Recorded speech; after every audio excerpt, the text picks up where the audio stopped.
the labyrinthine theatrics of online debate. We stand here today in the digital coliseum where Sam Seder, that master of political dissectification, comes forth to recount his recent clash with none other than Destiny, the irreverent debate wizard of the web. And what, pray tell, is the subject of this tempestuous exchange?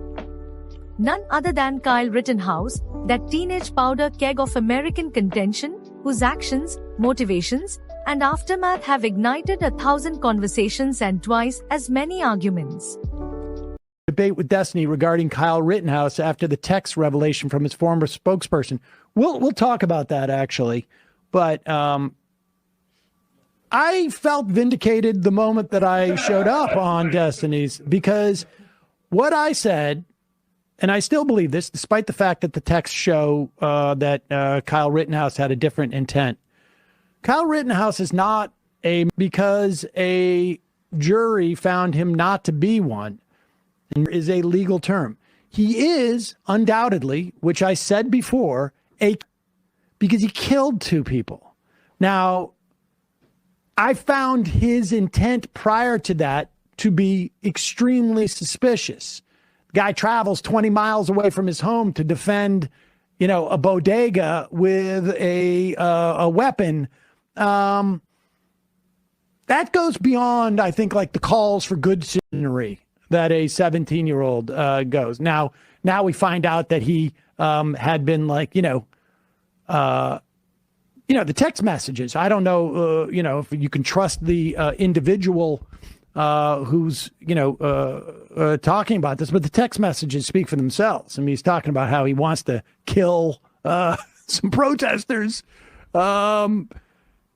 Then he just happens coincidentally to go do it. Like, in my mind, that guy there should have been at the very least, and I don't know why people didn't pursue this, but maybe there's not an opportunity, like civil charges of some form of negligence. Like, you go into an area with a weapon without proper training, and the desire, at least, one that you would articulate to protesters, that it's highly likely, or a reasonable person should assume, that you're going to be put into a situation where you may end up people. That's the way that I would go about that. But no, I didn't. Does this, vindicate me? No, I was vindicated the moment I showed up there. I was vindicated beforehand. But I do remember from this, he felt that I was not thoughtful in my critique of Kyle Rittenhouse. And apparently, before I got on there, I found out that he had said that if Kyle Rittenhouse was black and had killed two people, white protesters, that I would have been so excited that I would have drank buckets of that guy's cum. Yeah, exactly. And I thought, that seems like a sort of unnuanced take too. It's ironic that you would use that in claiming that my take was unthoughtful and unnuanced.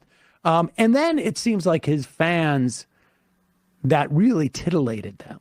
That's interesting. That a guy would actually even articulate that and bring that up, because,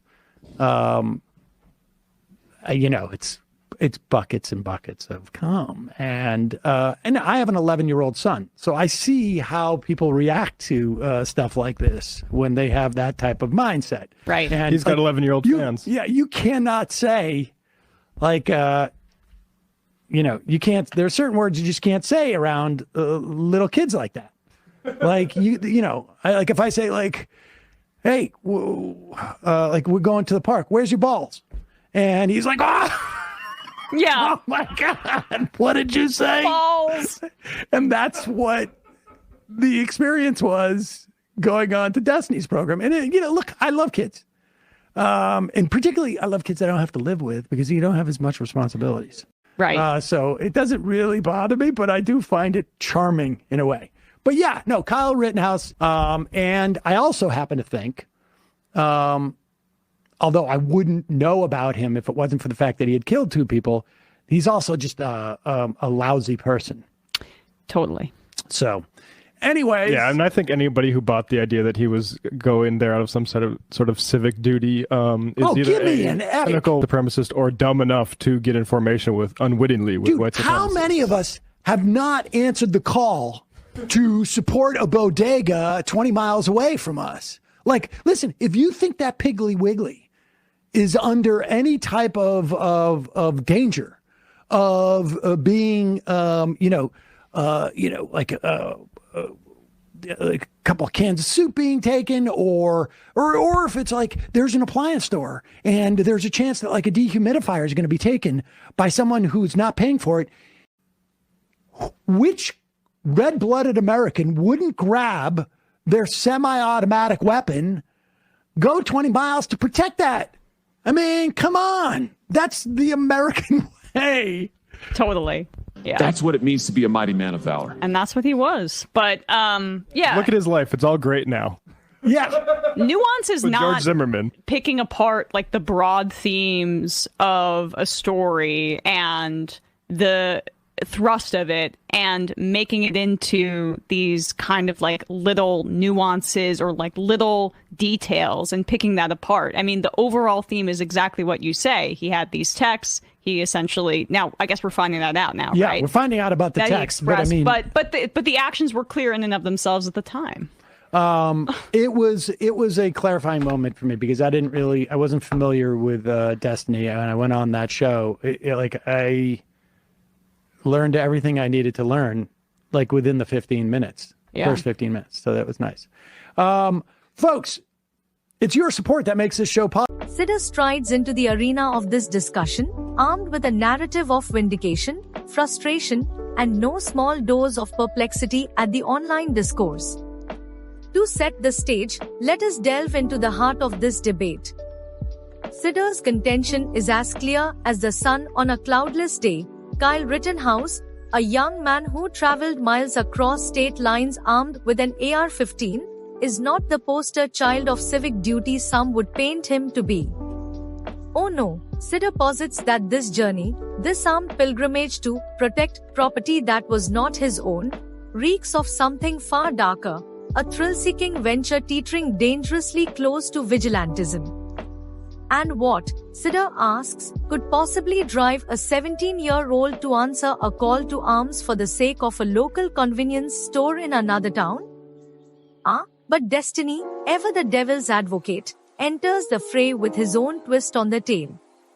He argues that, while Rittenhouse indeed ended lives, he was exonerated by the court of law, cleared of murder by a jury who, by legal standards, deemed him not guilty. To Destiny, this absolution shifts Rittenhouse's actions into a realm of legal ambiguity, a world where words like killer and murderer dance on the edge of semantics. But Seder, as relentless as ever, contends that while Rittenhouse may not legally be a murderer, the loss of life he caused demands deeper scrutiny.